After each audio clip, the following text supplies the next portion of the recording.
एकक्षणम् आरम्भं करोतु। ॐ वक्रतुंड महाकाय सूर्यकोटि समप्रभ निर्विघ्नं कुरु मे देव सर्वकार्येषु सर्वदा सरस्वती नमस्तुभ्यं वरदे कामरूपिणी विद्यारंभं करिष्यामि सिद्धिर्भवतु मे सदा गुरु ब्रह्मा गुरुर्विष्णुः गुरुदेवो महेश्वरः गुरु साक्षात् परं ब्रह्म तस्मै श्री गुरवे नमः। ओम सहनाववतु सहनं पुनत्तु सह वीर्यं करवावहै तेजस्विनावधीतमस्तु मा विद्विषावहै। ओम शांति शांति शांति। हरि ओम श्री गुरुभ्यो नमः। हरि ओम। उत्तममस्ति महोदय, धन्यवादः। अस्तु, प्रारम्भं कुर्मः।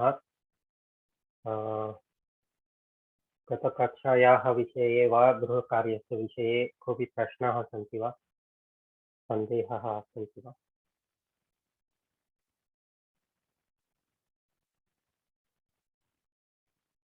अस्तु, एवं चेत् अग्रे सरामः। So we will start. We started preparing for the Pravesha exam last week. We will continue that. We will keep adding more and more topics. We are almost at the end of what we are going to learn from a Vyakarana perspective. So slowly we will start revising the Vyakarana aspect and also start the preparation for the exam.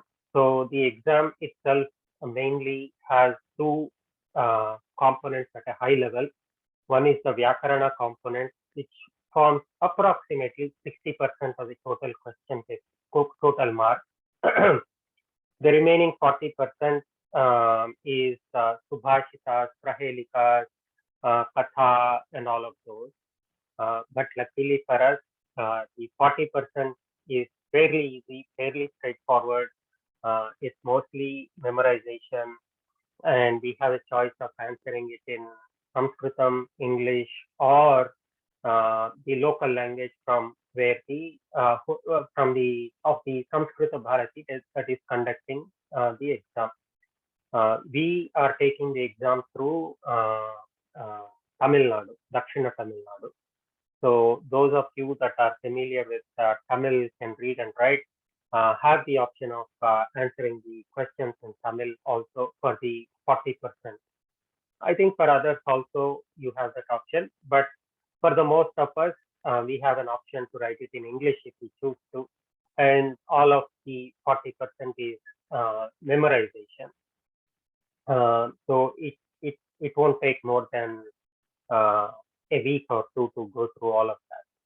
So we are in good hands.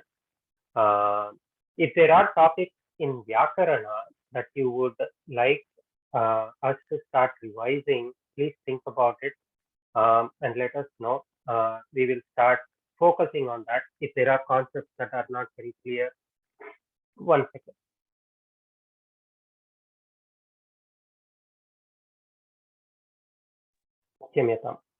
If there are some topics for which you want to do more abhyasas, please think about it.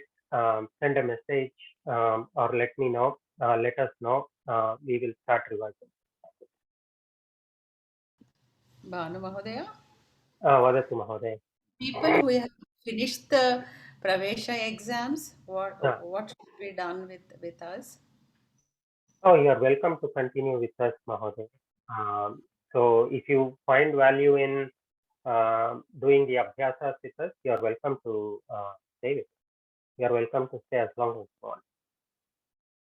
Dhanyavad. Okay.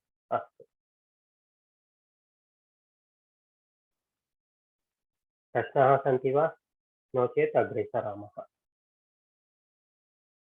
अस्तु, गतकक्षायां वयं संख्यानां विषये किञ्चित् पठितवन्तः।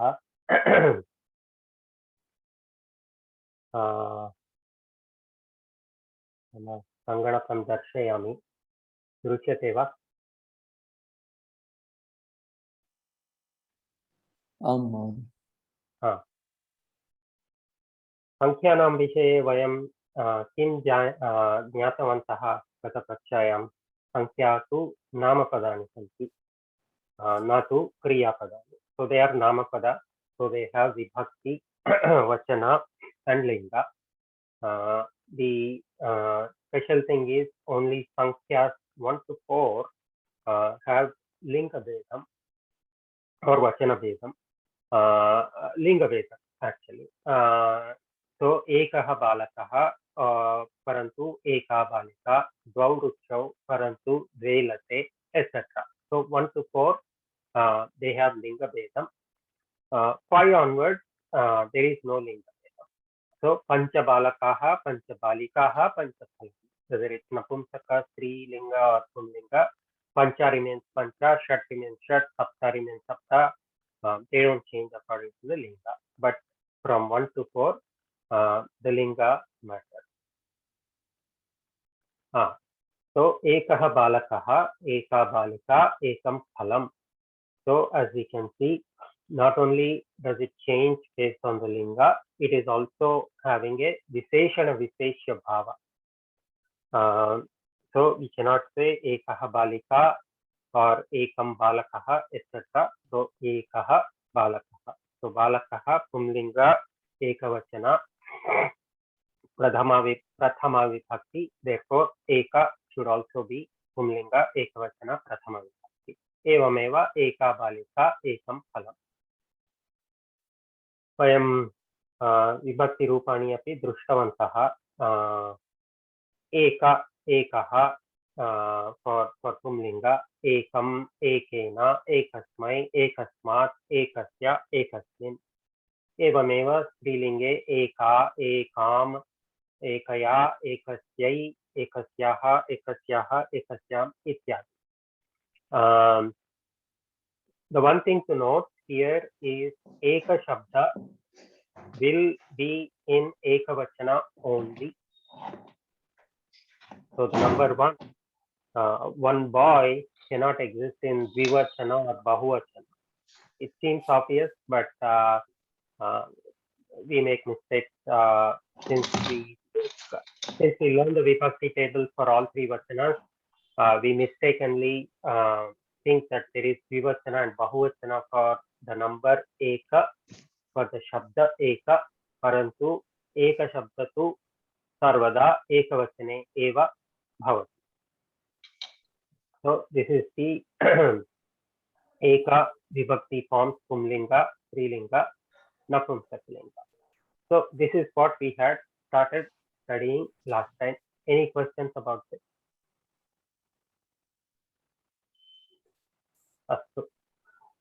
What I learned was that for this class, for our Pravesha syllabus, we only have to learn the Eka Shabda in Prathama Vibhakti. The other Vibhaktis we don't have to. So we will come back to this if we have time, or if people are interested, we can do Abhyasa as part of homework in other Vibhaktis.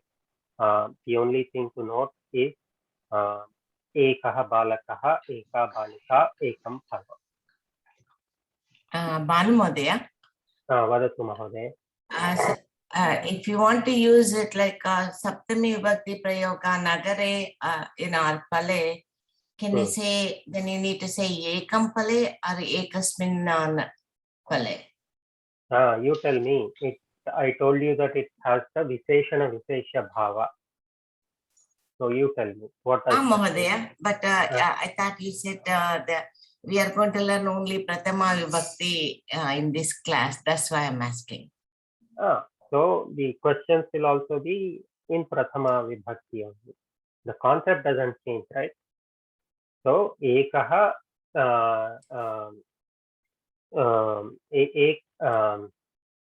एकः विद्यालयः, one school. But if you want to say ekasmin, if you want to say in one school, the student is studying in one school, ekasmin vidyalaye chhatrah patati. You always have to match linga vibhakti vakana.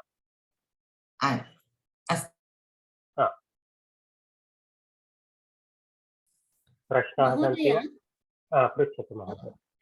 So in the same context, would this sentence be correct? Ekasmin phale makshika upavishati. उत्तमम्। A fly is sitting or sits on a fruit. One fruit. उत्तमम् उत्तमम्। धन्यवाद।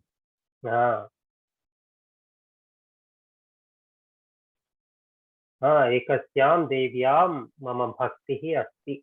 In one devi, my bhakti is there. So एवमेव अन्ये विभक्तौ अपि वक्तुं शक्यते।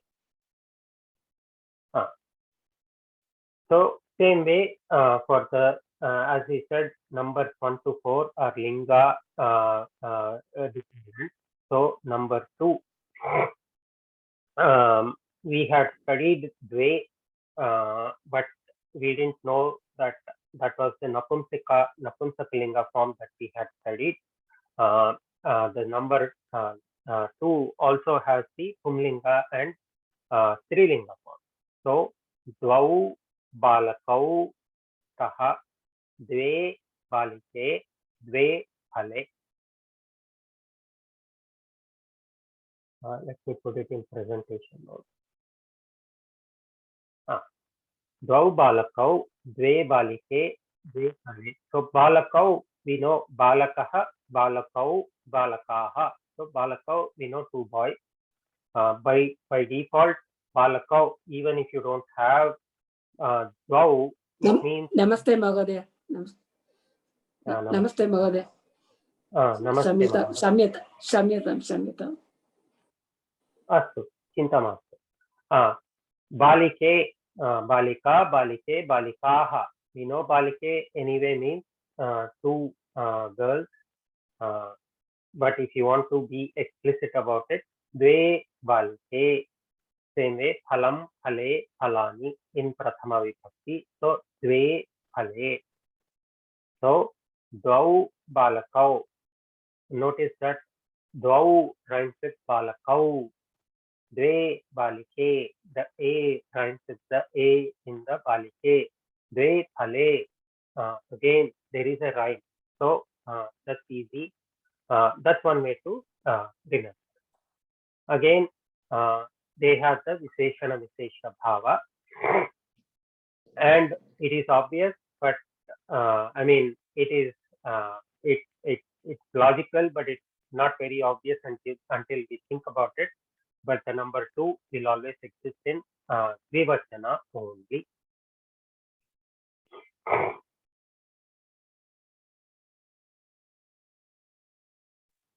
Any questions up until this?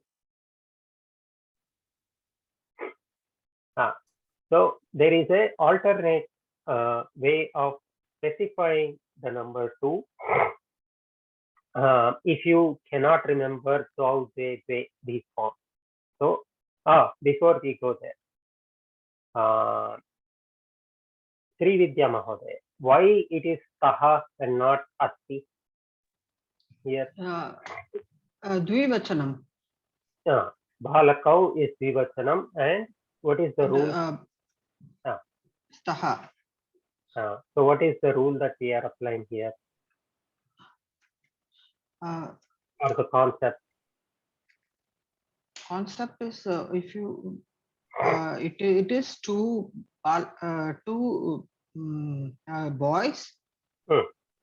So so because it should be asti staha santi. That's the rule. Asti staha santi. The rule is the vachana of the kriya pada depends on the vachana of the karta. Vachana of the karta. Karta. Okay. Atra karta kaha? Balakau, right? 2 2 boys are there. So this is the karta. Always, whatever sentence you encounter, immediately identify Kriya Padam and the karta and the karma.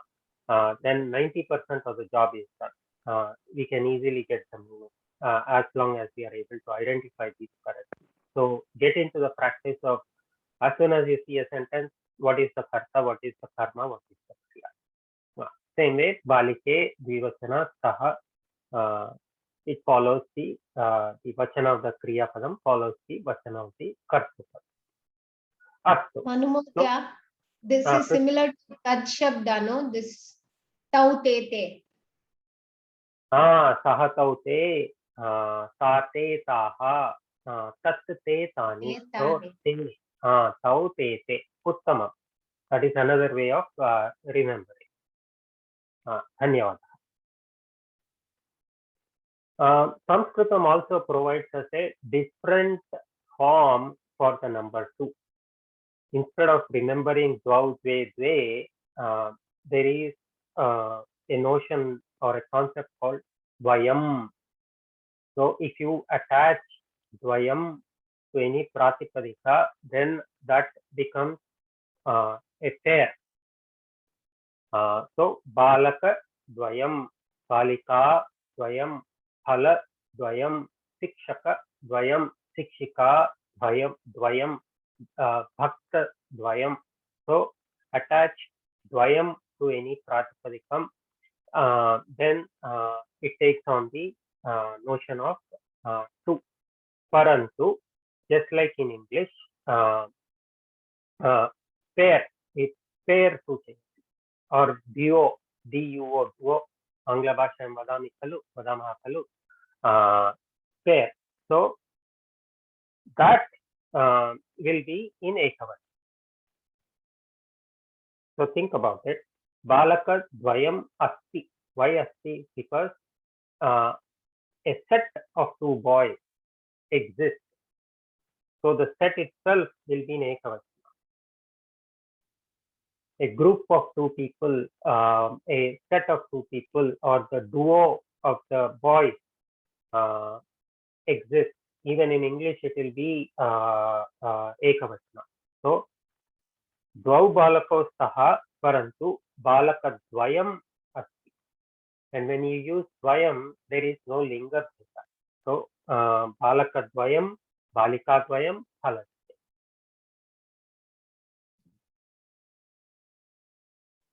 Atra prashnaः सन्ति वा? Similar to pair of scissor, like that. Similar to pair of scissors. Pair of socks, pair of scissors. Bhanumadaya, this hyphen in the balakadvayam, is it for understanding or is it needed?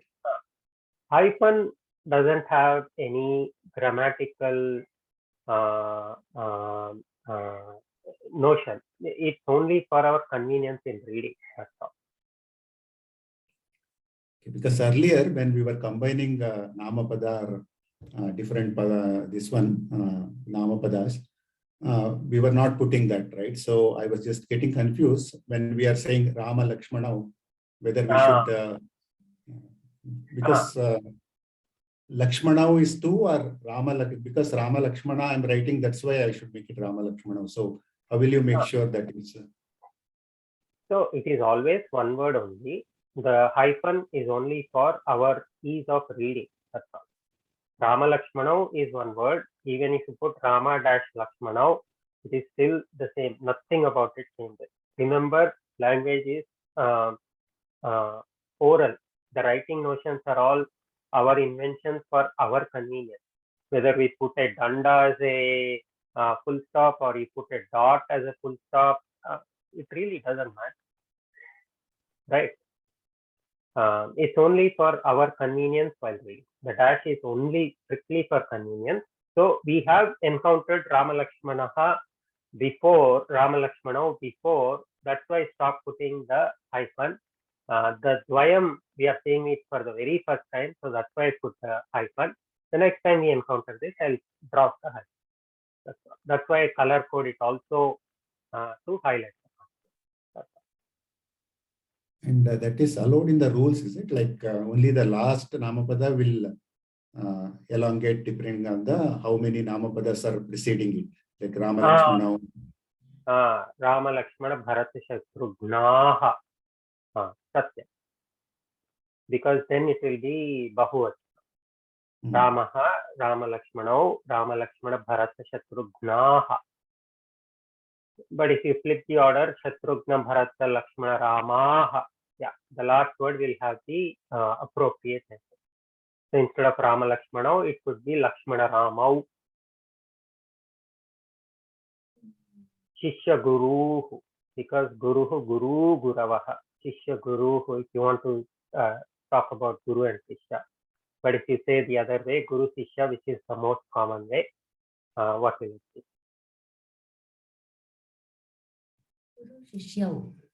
Guru Shishya. Yeah. Because Shishya, Shishya, Shishya. And if cha is used, then we have to make sure it is not combined Namapadas, they're all separate. Guruhu, Shishyaha, cha. Ramaha, Bharataha, Lakshmanaha, Shatrugnaha, cha. Satya. And there, if it is Shatrugnaha, then we have to think that there are multiple students with the name, same name. Satya. Unless somebody's parent names their child as Rama Lakshmana Bharata Shatrugna. अन्ये प्रश्नाः सन्ति वा? उत्तमः प्रश्नः. अस्तु. So this is the Vibhakti table for the Dvi Shabda. The Pratipadikam is Dvi. So it's an Ikaranta Dvi Shabda. Etattu Nityam Dvivachane eva bhavati. So Pumlinga forms Dvau, Dvau, Dvabhyam, Dvabhyam, Dvabhyam, Dvayoho, Dvayoho. So there are only 3 forms to learn here. Dvau, Dvabhyam, Dvayoho. And if you notice the Strilinga, Dve, but Ditya Vibhakti is also Dve. Dvabhyam is the same as Pumlinga, Dvayoho is the same as Pumlinga. Tritiya, Chaturthi, Panchami is the same. Shashti and Saptami are the same as always. And Napumsaka is Dve in Ekavachana, Prathama and Ditya, and it matches the Strilinga. So the Dvi Shabda is the easiest to learn, but because in almost every other language we don't encounter, there is no concept of Dvivachana, we find it a little hard to form sentences where we have to use the number 2. But luckily for us, we only have to remember the Prathama Vibhakti form for this class. So Dvau Pumlinga, Dve Strilinga, Dve Napumsaka. If anybody is interested, I will assign an optional homework. You can form sentences with all these other Vibhakti. अस्तु, अन्ये प्रश्नाः सन्ति वा अत्र? अस्तु, let's look at number 3. Same thing, त्रयः बालकाः सन्ति. So santi because balakaha is bahuvachana. Trayaha balakaha, tistraha balikaha, trini pustakani. Trayaha, tistraha, trini. Pumlinga, strilinga, napumsaka. Atra api visheshana vishesha bhavaha asti. Because this is number 3, it will always exist in bahuvachana. It cannot exist in ekavachana and dvivachana. So nityam bahuvachanantaha asti. Trayaha, tistraha, trini. Similar to number 2, there is the notion of a trio or a triumvirate,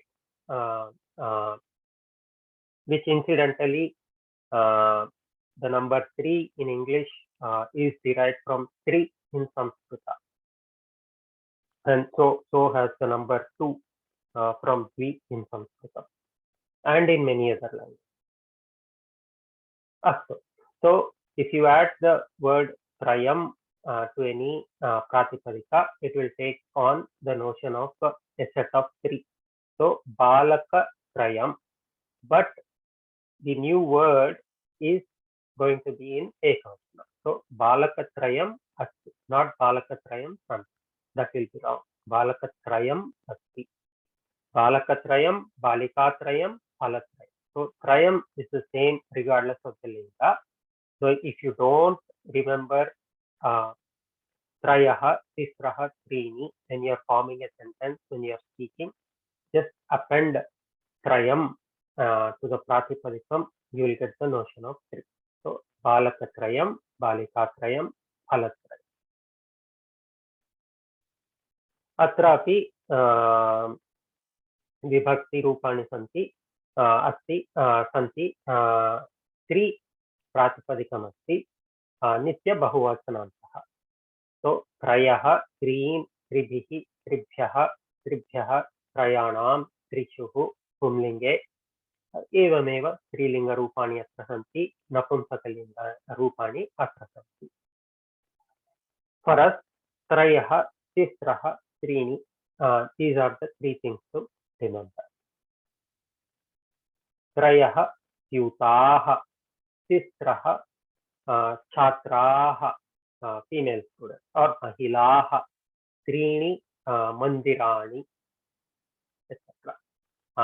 Sudha Mahoday, actually let's do one abhyasa for Dvivachana Prathama. Sudha Mahoday, please form sentences with Prathama Vibhakti in all three lingas for the Dvi Shabda.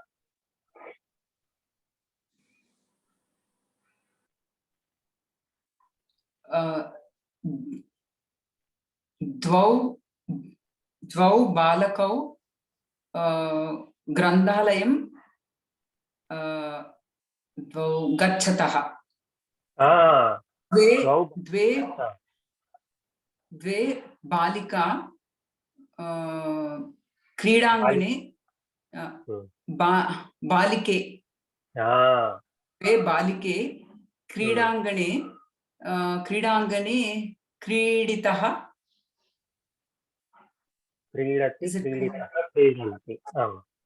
क्रीडितः. अहं द्वे आम्रफले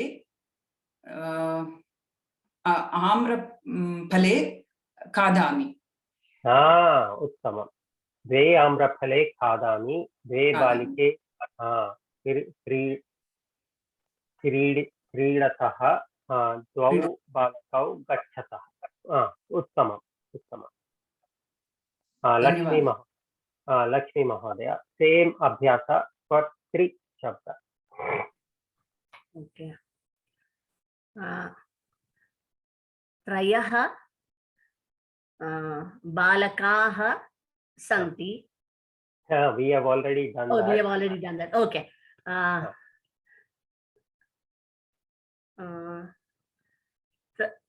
त्रयः छात्राः, त्रयः छात्रः विद्यालयं गच्छति. Why छात्रः? त्रयः, त्रि छात्राः. छात्राः. ओके. त्रयः छात्राः विद्यालयं गच्छन्ति. गच्छन्ति. उत्तमम्. स्त्रीलिङ्गे तिस्रः, chhatra can be both pullinga as well as strilinga also. Okay. Tisraha mahilaha. Sorry. Mahilaya. No? We are talking only Prathama Vibhakti. What are the Prathama Vibhakti forms of Mahila? Rama, Rame. Ramaha. Okay. Ramaha. Okay. Tisraha Ramaha Mandiram Gachanti. Satyam. Aham Trini Pustakani Svikurvanti. स्वीकुर्वन्ति वा? स्वीकरोमि, sorry, स्वीकरोमि. अस्तु. Convert the same thing using krayam. Okay. Actually, let's give somebody else a chance. Usha Mohan. Three shabda, but instead of the trayah, tisraha, trini, let's do trayam. बालकत्रयं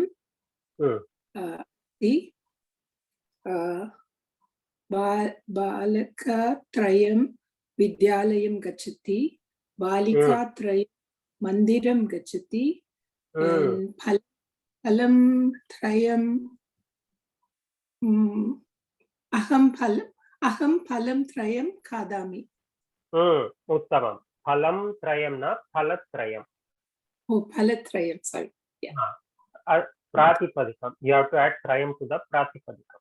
Phalatrayam. Uttama. So number 4 again. Chatvaraha, chatasraha, chatvari. Pumlinge, strilinge, napumsaklinge. Chatvaraha balakaha santi. 4, that is why bahuvachana. So that is why santi. Chatasraha balikaha santi. Chatvari phalani santi. Chatvaraha, chatasraha, chatvari. अत्रापि विशेषणविशेषभावः अस्ति. नित्यं बहुवचनान्ते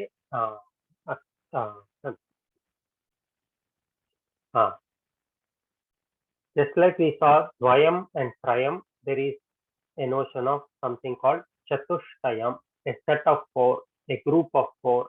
So balaka chatushtayam asti, a group of 4 boys is there, a set of 4 boys is there.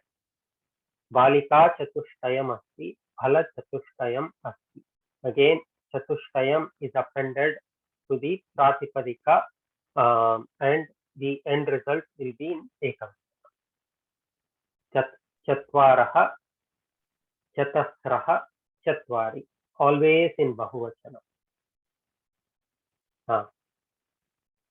Viraj Mahodaya, please form sentences.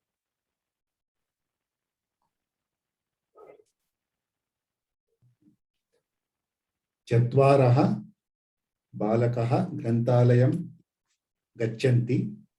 चत्वारः अनन्तरं पुनर्वदतु. चत्वारः बालकाः. बालकाः, not बालकः. अस्तु. चतस्रः महिलाः क्रीडितुं गच्छन्ति. क्रेतुं. ओके, क्रेतुं गच्छन्ति. चत्वारि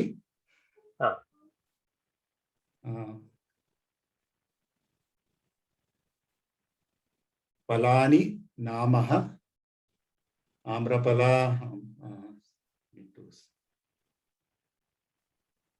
I'm just trying to make it as a prathama vibhakti. Earlier, people were using as aham kadami. In that, it was used as an karma pada, right? Satyam. I didn't catch that. You are correct. I didn't catch that.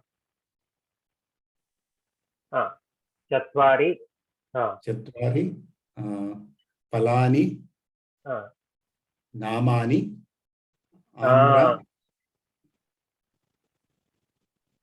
Amra phalam. They are all, it's amra phalam only. It is mango. Well, actually, it will, we have to use the Shashti Vibhakti, right? The name of the 4 fruits, right? So make it very simple. The 4 fruits are on the table, let us say. Chatvari palani table.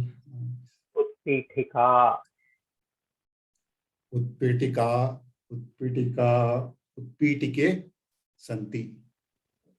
उत्पीठिका आकारान्त स्त्रीलिंग सप्तमी एकवचन.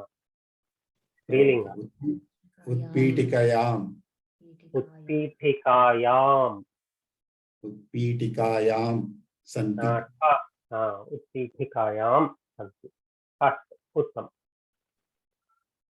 for the Mahodaya, Mahodaya,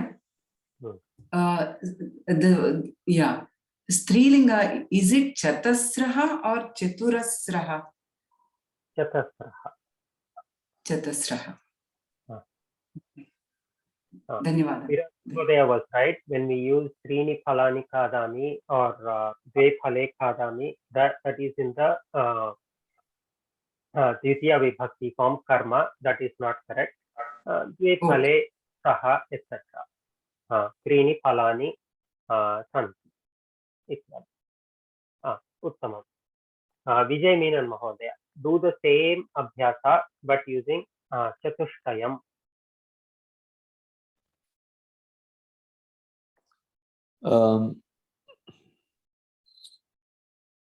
What was okay, Viraj Mahodaya's sentence? No, I no, forgot now. You form your own sentences. Oh, okay, okay. So,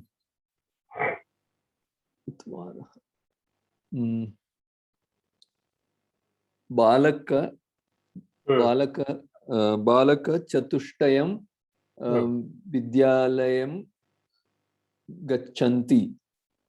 Trapashyatu. When you add Chatushtayam, it becomes. Oh, okay. Sorry. Yeah, sorry. Asti. Okay, Gacchati. I'm sorry. Okay, Mahila Chatushtayam Mandiram Gacchati. And Phala Chatushtayam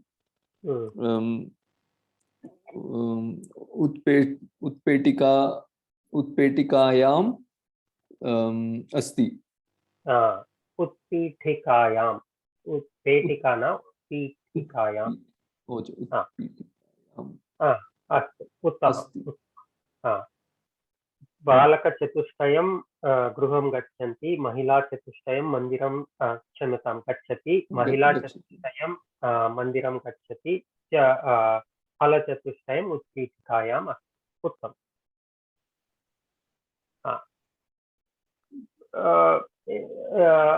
5 onwards, it will be the same. Panchabalakaha Vidyalayam Gachanti. Panchabalikaha or Panchamahilaha Mandiram Gachanti.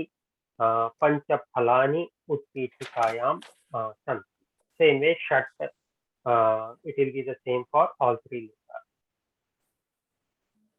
The remaining number. अस्तु प्रश्नाः सन्ति वा?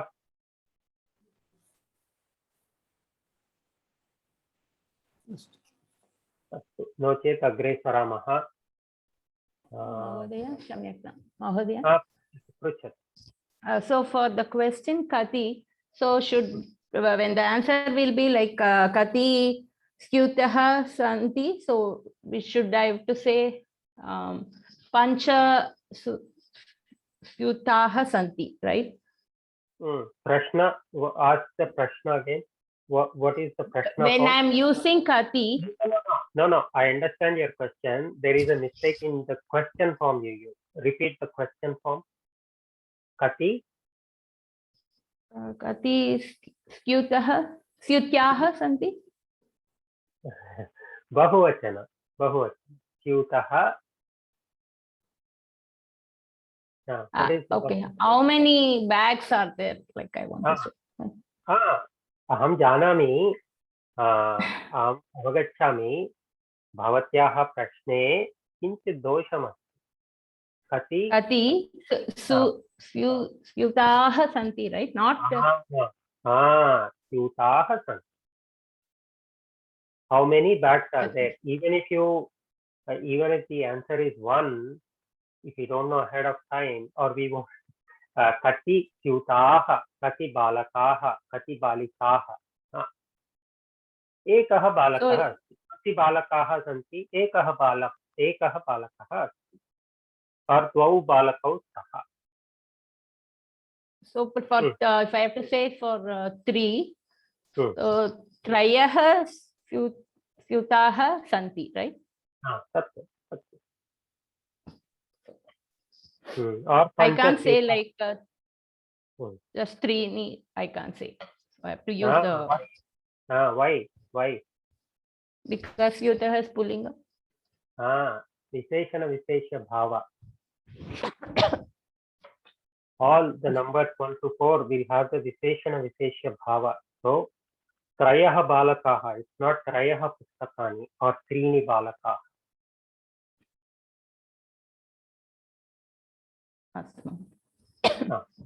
Spashtam va? आम्. अस्तु. अन्ये प्रश्नाः सन्ति वा? अस्तु, नो चेत् अग्रे सरामः.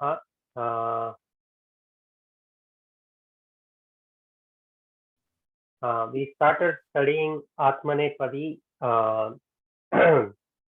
We studied the Lat Lakara and Rut Lakara form. Lat Lakara is Vartamana Kalaha. Rut Lakara is, what is Lut Lakara? Bhavishyat kala. Bhavishyat Kalaha. So Lat Lakara Rupani अस्ति for भाष धातु भाषते भाषेते भाषन्ते मध्यम पुरुषे भाषसे भाषेते भाषद्वे भाषे भाषावहे भाषामहे. Mahodaya, I had a confusion. Is it Atmanepadi or Atmanepadi? Typo Atmanepadi. I will fix that. So there are 2 new dhatus that are shown here, the Atmanepadi form. Just for your knowledge, so Jan dhatu, Jayate, Jayate, Jayante, Jayase, Jayate, Jayate, Jaye, Jayavahe, Jayam. Jayate, there is a very famous shloka in Bhagavad Gita, right? Jayate mriyate. न जायते म्रियते वा कदाचित् नायं भूत्वा भविता वा न भूयः अजो नित्यः शाश्वतोऽयं पुराणः न हन्यते हन्यमाने शरीरे. धन्यवादः. What is the meaning? Atma is not subjected to birth or death. Atma is immortal. Jayate mriyate, death. Na jayate mriyate, always it is immortal. Astu. So jayate in that shloka is born, is not born. Mriyate is not dying or is not does not have death. Is not born, is not dying. So Latlakara form is Vartamana Kala. The Atma is not born, is not dead. So that is, I just brought it up so you can put some context to that. Mandhatu, same way, manyate, manyete, manyante, manyase, manyete, manyase, manye, manyavahe, manyamte. So manye, Chaitra Mahodaya frequently uses this when she forms sentences. What does manye mean, Mahodaya?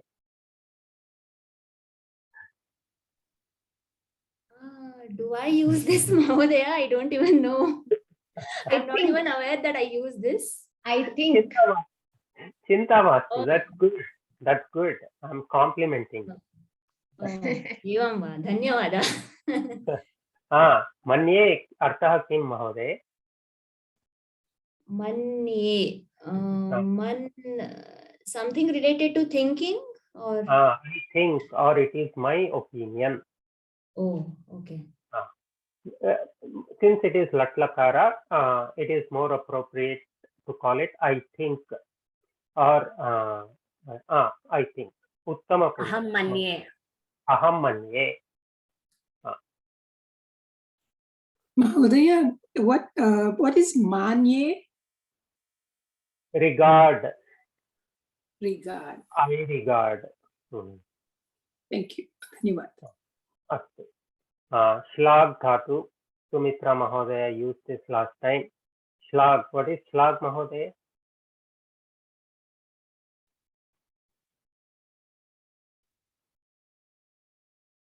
Astu. प्रायः mute मध्ये praise Mahodaya. Praise. Shlaghate. He praises or she praises. Shlaghate. You praise. Shlaghate. I praise. These are given just for your reference. It's good to know because manye, we frequently use it when we speak. Aham manye. We also saw the Visheshana Rupani.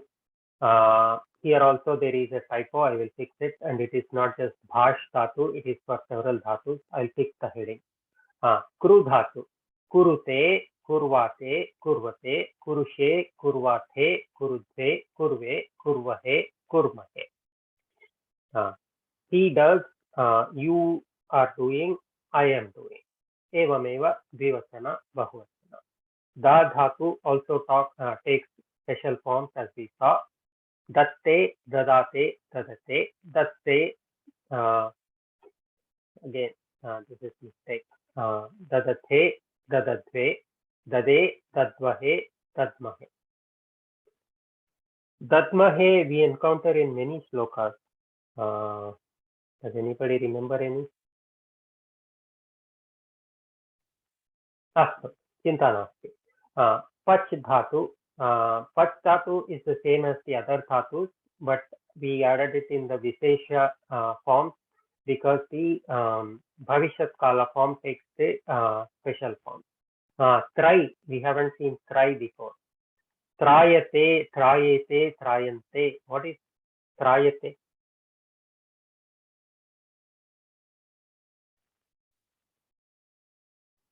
It's like crying for. To cross. To trayate. To cross. To cross. So the definition of the word mantra, mananat trayate iti mantraha. So just by contemplation, that which helps us cross is called a mantra. That is why we repeat the mantra frequently. There is one shloka also, Trayate Mahato Bhayat. If you keep chanting the names of Krishna, you will be able to overcome fear. Trayate is also to protect, no? Trayate mantra, the tra there is to protect, right? Protect. Dhatu Pataha says it is to secure. To secure. Overcome also. Overcome, to cross, because the word avatara comes from the same dhatu. Avatarati means to cross over. So Devaha avatarati. The Deva crosses from some other realm into our realm. Astu. Then we saw the Rut Lakara form. Bhashishyate, bhashishyete, bhashishyante, bhashishyase, bhashishyethe, bhashishyadve, bhashishye, bhashishyavahe, bhashishyamahe, ityadi. So the Jan dhatu and Man dhatu Bhavishyat Kala, Rut Rupani are given here. Please go through them. Shlag dhatu is also given. Man dhatu, just remember, because of Sandhi rules, it becomes mamsyate, mamsyete, mamsyante, mamsyase, mamsyethe, mamsyadve, mamsye, mamsyavahe, mamsyamahe. Aham mamsye, I will think in the future. Luckily for us, the Pravesha exam won't go into so much detail, won't cover all these special forms. These are given only for your knowledge. And here are given the Rut Lakara Rupani for the Vishesha Dhatu form. Kru dhatu, karishyate, karishyete, karishyante, karishyate, karishyate, karishyate, karishye, karishyavahe, karishyamahe, ityadi. Same way for dha dhatu, pach dhatu, and trai dhatu. Since you are doing this as homework, please finish that homework, and if you have questions, we'll talk about it. Now let's look at the lot lakara forms of the same dhatu. What is lot lakara? Agna Agya Prarthana. Prarthana. Agnya Prarthana. Uttamam. So, Chhatraha Gurum Vandatam. The student asks or must bow to the teacher. Vandatam. Or let the student do it, Agnya or Prarthana. So depending on the context, it will be either Agnya or Prarthana. So the lot lakara. Can we use He Chhatra Guru Vandata? If you want to do the Sambodhana form, He Chhatra Gurum Vandatam. Satya. Vaktum Shakyate. That is also correct. Here, what we are saying is, let the student do the Vandana for the teacher, or the student must do it. Chhatrau Gurum Vandetam, Chhatraha Gurum Vandantam, Vandatam, Vandetam, Vandantam. Those are the lot lakara forms for the Vand dhatu. Vandatam, Vandetam, Vandantam, Bhashatam, Bhashetam, Bhashantam, etc. Bhavani Mahodaya. Bhash dhatu. Please form sentences. Or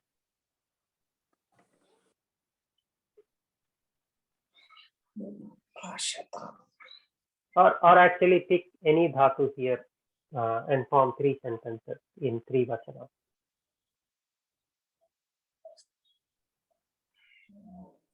Bhashatam. Student must salute.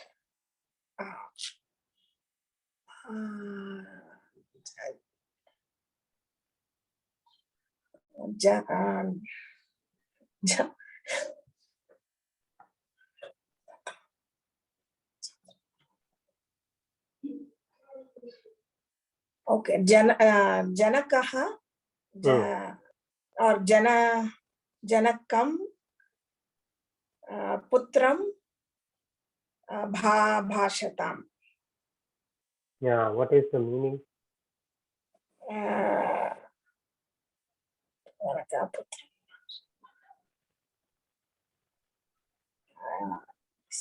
I mean, let the father talk to the son. So, punaha vadatu vakyam.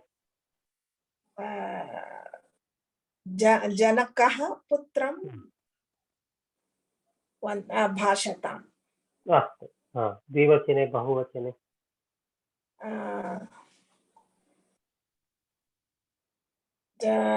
Janakaha Putrau. No, Janakau Putram Bhashetam. Uttama. Janakaha Putram Bhashantam. Uttama. Evameva. Please form sentences using the other dhatu. Let's look at the Visheshana Rupani. The Kru dhatus, lot lakara forms Kurutam, Kurvatam, Kurvatam. And the Dha dhatu, Dattam, Dadatam, Dadatam.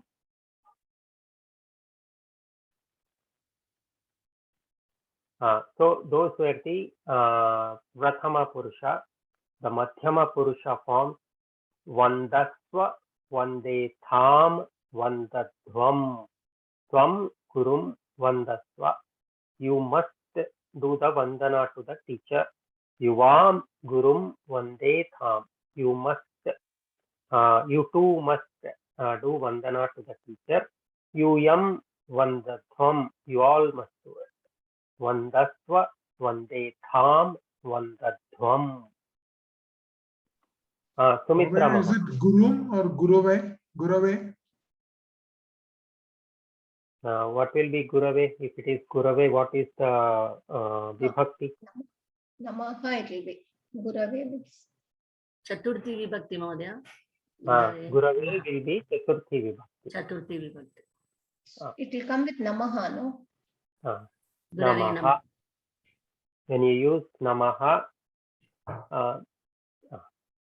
Tada Gurave Upayojaniyam. Astu. Sumitra Mahodaya, pick any dhatu and form sentences in all three vachanas. Tvam kampatsva. Like you shake, right? You must, you're ordering or yeah. Oh, so, yeah. Tvam kampasva.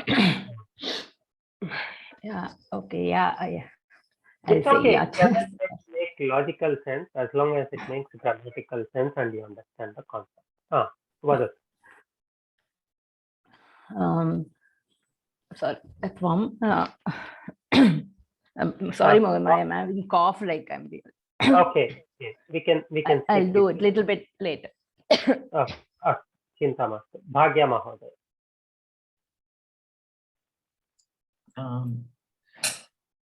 Tvam Devam Vandasva.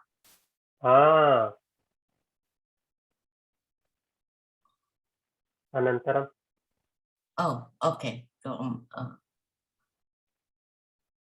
Yuvam Devam Vande Tham. Yuyam Devam Vandadvam. Uttamam. So the Visheshana forms for Kuru and Da, Kurushva, Kurvatham, Kurudvam, Datsva, Dadatham, Dadhvam. Again, these are all forms that they are good to know. Most 99.99999% you won't get it in your Praveksha. But we have to learn it, so let us learn it. Uttama Purusha form. Vandai, Vandavahai, Vandamahai. Aham Gurum Vandai. I must do Vandana to the teacher, or let me do it, please. Avam Vandavahai. Vayam Vandamahai. I, Ahai, Amahai. I, Avahai, Amahai.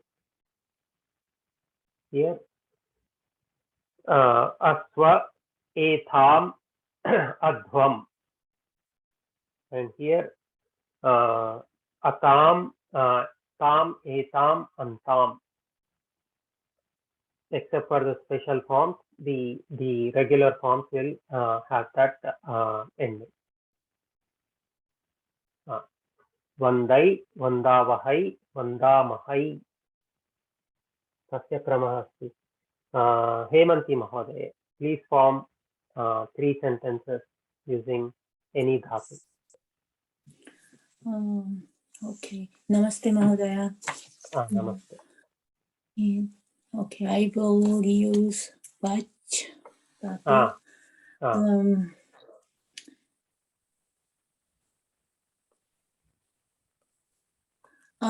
Okay, Uttam Purushe, Vachai.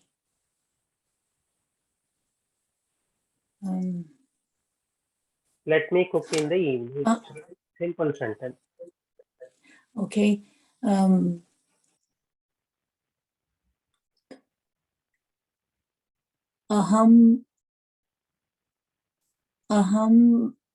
Maduram Pachai.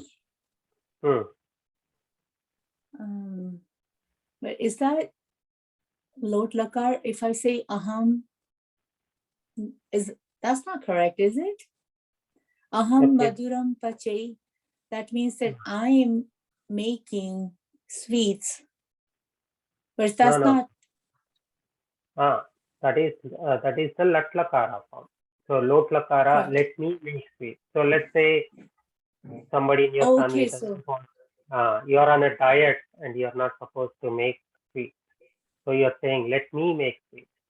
Or it is Deepavali, so I must make sweet. Aham maduram pachai. I must make sweet because it is Deepavali. Something. I see. Okay.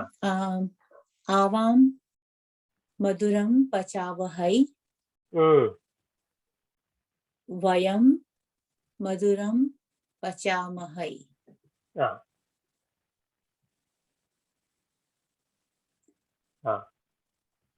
धन्यवादः. क्रूधातु करवै करवावहै करवामहै दाधातु ददै ददावहै ददामहै. Karavavahai, we encountered this in every class. Does anybody remember? Sahanavavatu. Sahanavavatu. Vadatu. Sahaviryam karavavahai. Karavavahai. Sahaviryam karavavahai. Artha kaha? Both of us together do Viryam, good Virya work, Virya Karyam. Strong. Let us both be strong in what we are studying. Let or may we both be strong. May we both be strong. Or if you think of the entire shloka, you are asking, okay, fine. Or if you are asking some deva, may the two of us be strong. Let the two of us be strong. Or you can make it as a request. Sambodhana, Kshamitam. Ajna atra nasti, prarthana. May the two of us be strong in what we do. Let the two of us be strong in what we do.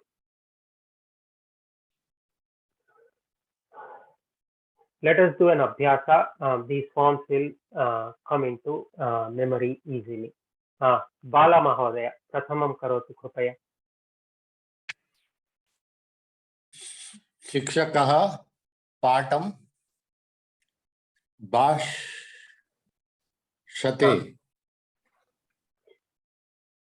Bhashatam. Bhashate is the lat lakara bhashatam. Bhashatam. Dvivachana, Bahuvachana. Adhyapakau patam.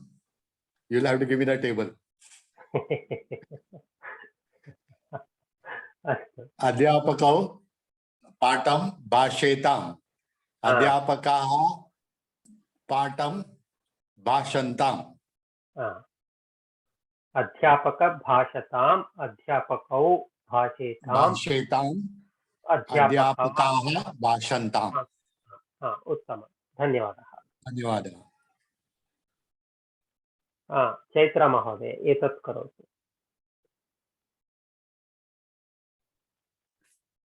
Tvam jananim vandasva.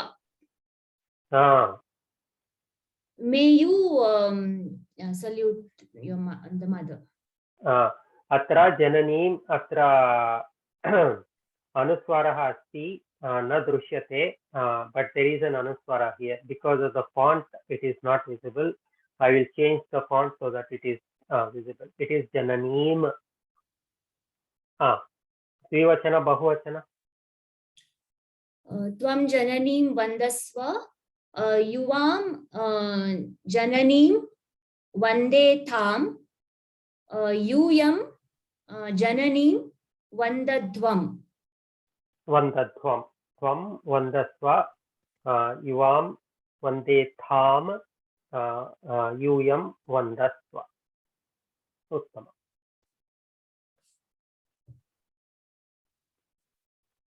Prashant Mahodaya. महोदय, the enemy Shatruh. Shatruhu. Shatruhu. Shiver was Kampate. Kamp. Kampasva. Prathama Purusha, right? Enemy, we are talking about somebody else. Yeah, Kampatam then. Kampatam. Dvivachana, Bahuvachana. Shatruhu. Shatru is Guru. Shatru is the? It's like Guru, right? Guru, Gure. Gurvaha. Punaha. Again. Guru, Gure, Gurvaha. Guruhu, Guru, Guravaha. Guru, Gurvaha. Yes, Shatru. Then Kampetam.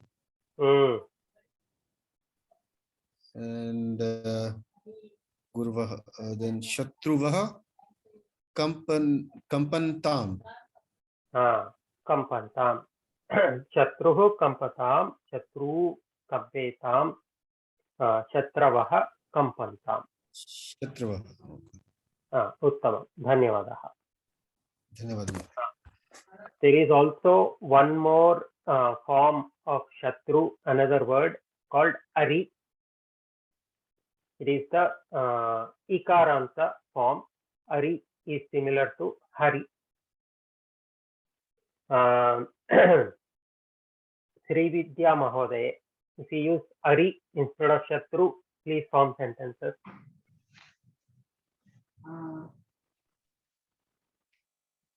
Arihi. Kampatam.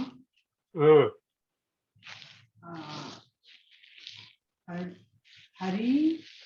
Kampetam. Arayaha. Kampantam. Arihi, Ari, Arayaha. Kampatam, Kampetam, Kampantam. Kampantam. Uttama. Arihi, Ari, Arayaha. Uttama. Usha Mahodaya. May I cook the rice? Aham pache, aham annam pache.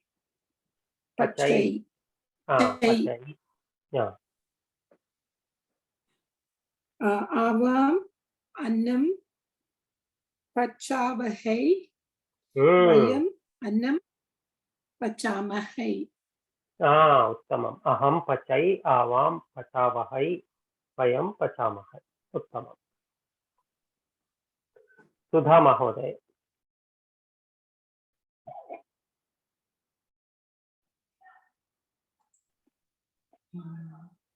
Dhanikaha. May the rich man donate money. Dhanikaha. Dhanam. Dadhatu. Dhanikaha. Okay. Okay. Dhanikaha. Dhanam dattam. Dhanikau. Dhanam dadatam. Dhanikaha. Dhanam dadatam. Satyam. Dhanikaha dattam, dhanikau dadatam, dhanikaha dadatam. Uttama. Dhanyawad. Actually, let's do one more abhyasa. So this is the dha dhatu. We also learned one more word for dhanam. What is that? Yachati. Yachati. Yachati. Yachati. Lakshmi Mahodaya, do with yach. Same sentence, instead of da, let's use the yach dhatu. Bhikshukaha dhanam yachatam. Ulta, you are saying the ulta thing. Yach Okay, okay. No, yachati. Beggar begged money. No, yach. That is yach. Okay, okay. Yeah. This is yach dhatu, Mahodaya.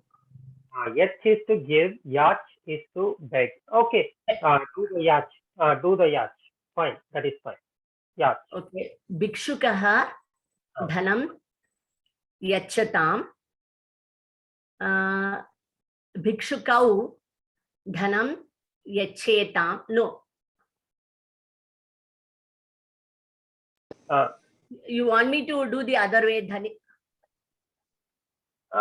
Okay. Yach. What is yach and what is yach? Yach is to beg. Yachatam. Okay. Bhikshukaha dhanam yachatam. Is it correct, Mahodaya? Ma'am, satyam. Okay.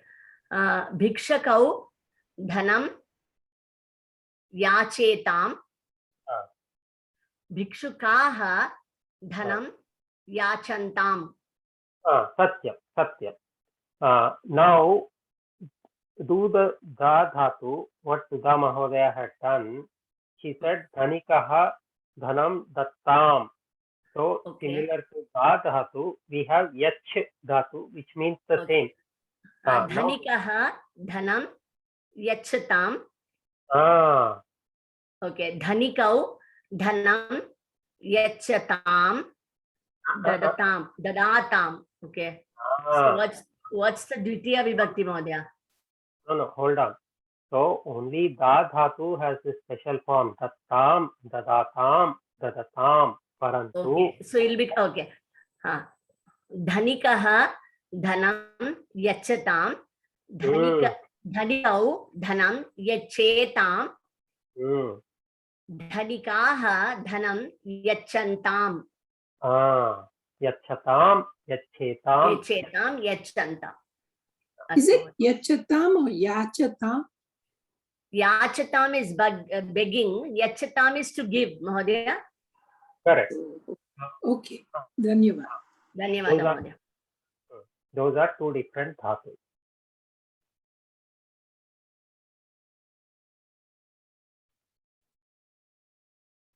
Meera Mahodaya, कृपया करोतु. Boy, balakah chitram ikshatam. Balakah chitram ikshatam. Balakau, you want all the three? Balakau chitram ikshetam. Balakaha chitram ikshantam. Ikshantam. Convert the same thing to Uttama Purusha. Instead of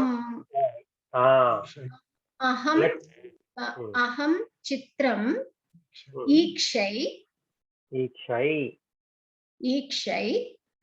Avam chitram iksha vahai. Avam wait. Aham avam vayam chitram iksha mahai. Uttama. Narayanan Mahodaya, same thing. Madhyama Purusha. Tvam chitram ikshasva. Yuvam chitram ikshetam. Yuvam chitram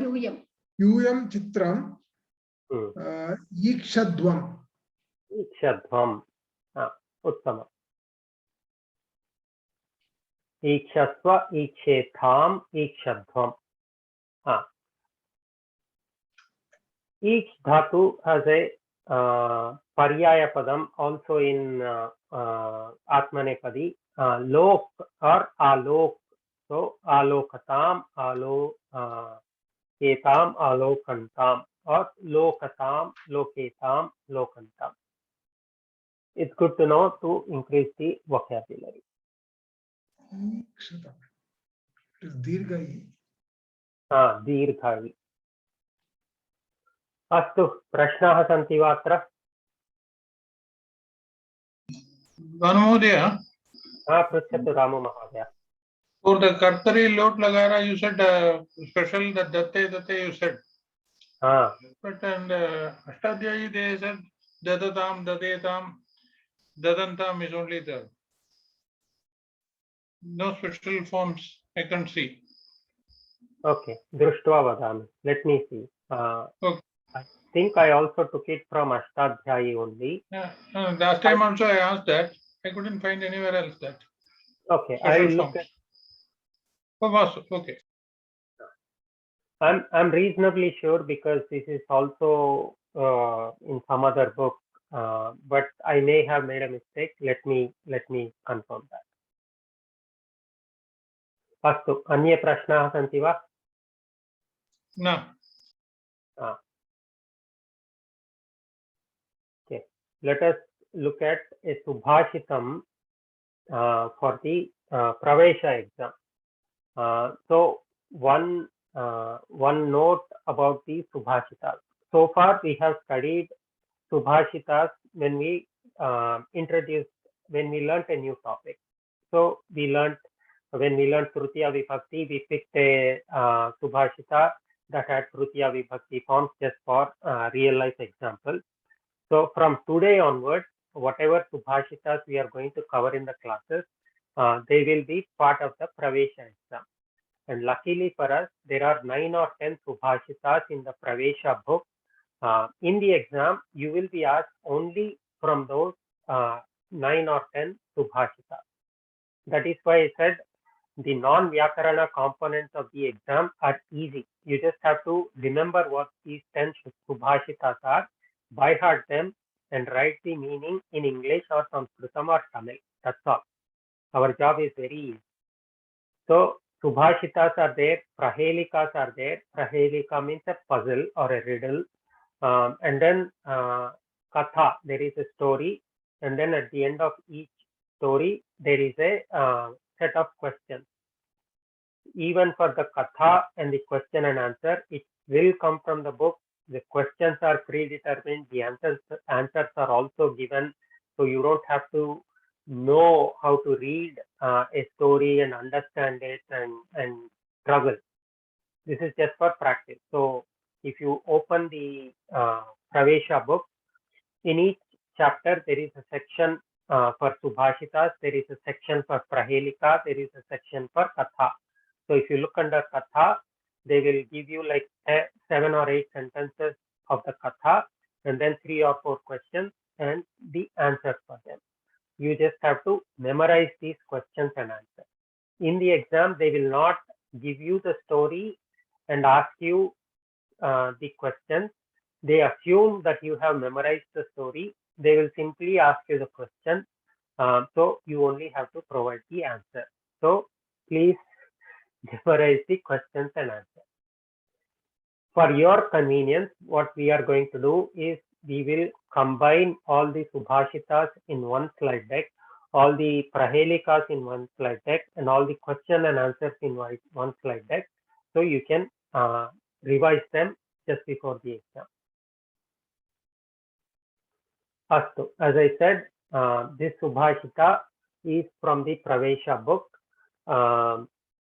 and they will give this subhashita and ask you to write the meaning in English, Sanskritam or Tamil.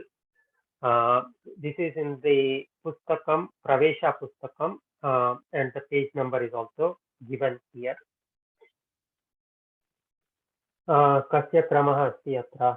विजय मीनन महोदय, कृपया पठतु एतत्. In Tamil book, it is in first 18 page. धन्यवादः. विजय मीनन. अयं निजः परो वेति गणना लघुचेतसाम् उदाचरितानां तु वसुदैव कुटुम्बकम्. उदारचरितानाम्. पुनः पठतु महोदय, पुनः पठतु. अयं निजः परो वेति गणना लघुचेतसाम् उदारचरितानां तु वसुदैव कुटुम्बकम्. उत्तमम्. अयं निजः परो वेति गणना लघुचेतसाम् उदारचरितानां तु वसुदैव कुटुम्बकम्. So let us split. So this part of the exercise is only for your benefit. You will not be asked to do this in the exam. I'm only doing it because you're all studying at an advanced level. In the exam or for the exam, you just have to memorize this English translation or the Tamil translation. They will give you this Subhashita. They will ask you to write the meaning. You just by heart this and write it. So this is mine, that is somebody else's. Such comparison is for the narrow-minded people, but for generous people, the whole world is one family. They think that everything is my family. So that takes care of the exam part. But since you're all studying at a higher level, I'm going to try and do this at a level that you are all used to.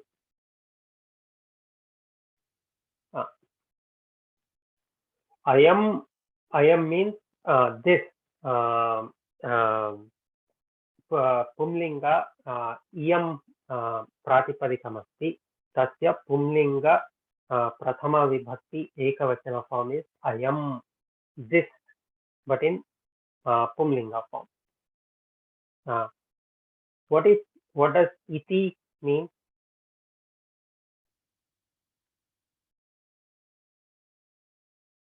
It's like as said by someone. Quotation. Quoted by someone. Correct. Everything preceding iti is a quotation. So ayam nijaha paro, that becomes that is paro because of sandhi. Paraha va. What is va?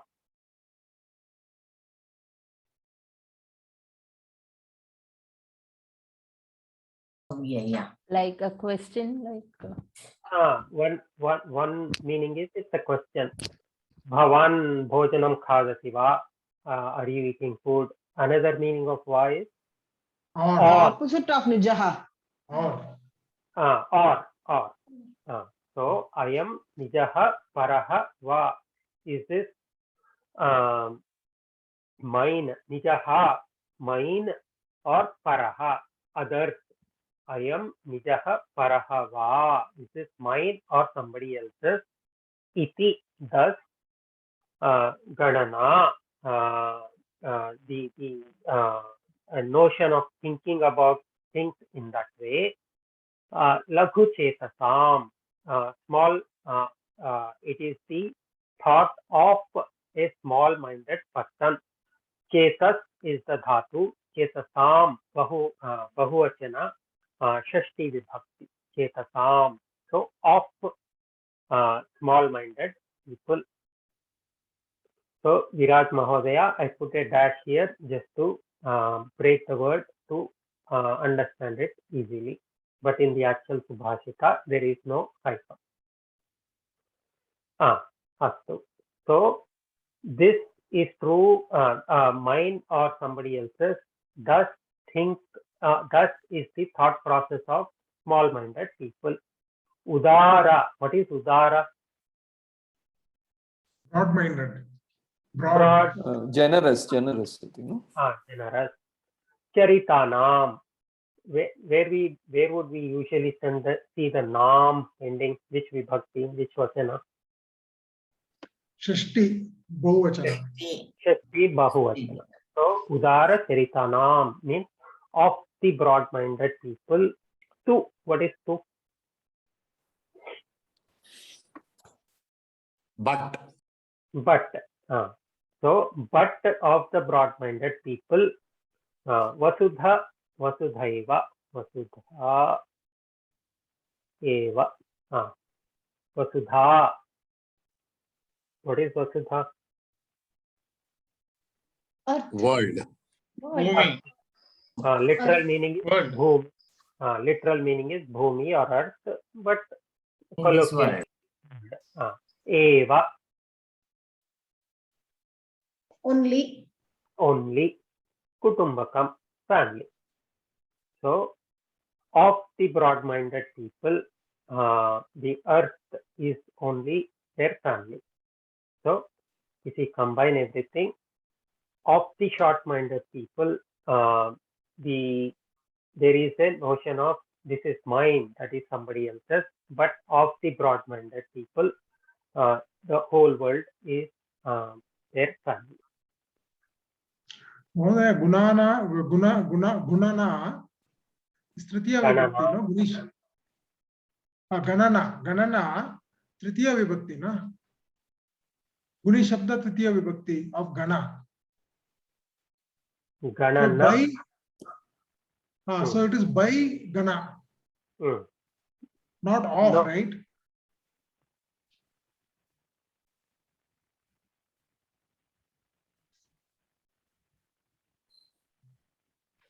Lagu chetasam ganana.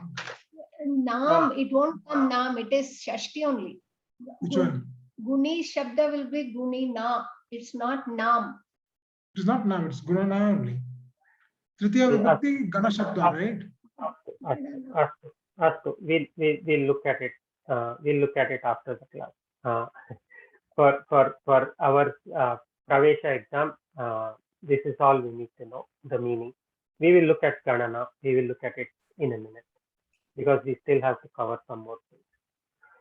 So for the exam, they will give you this. Like I said, you just have to memorize the summary and write it in the exam.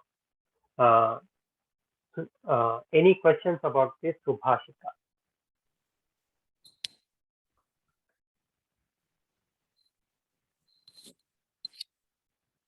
Astu. There is one last form of the vibhaktis that we have to study, which is the Rukaranta. We studied Akaranta, Ukaranta, Ikaranta, Ikaranta, Ukaranta. One more ach or vowel is R, A, I, U, R, right? So Rukaranta. We studied the ending with A, E, etc. We haven't studied R. So there are words that end in Ru, or the Pratipadikam ends in R. We have to study those. Luckily for us, there are only 3 words. Kartru. Kartru means doer. So the doer, Mahodaya. Mahodaya.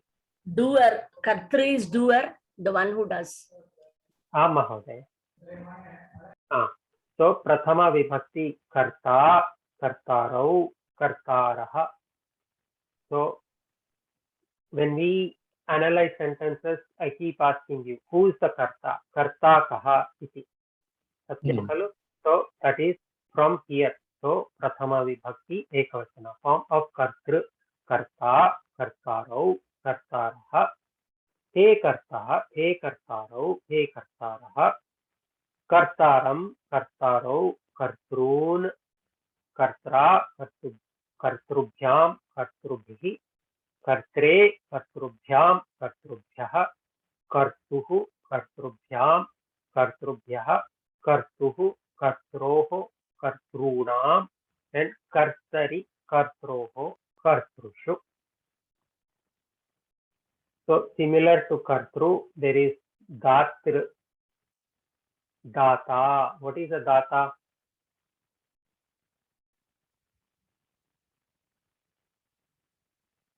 Who is Creator. Giver, no? Giver. Patron. Giver. Data. Vaktru will become Vakta. Who is a Vakta? Spectator. Spectator, audience. Sorry, speaker. Speaker. speaker, the one who speaks. And it's usually used also with pravakta api asti. Vakta, speaker, pravakta. Dhatru, dhata.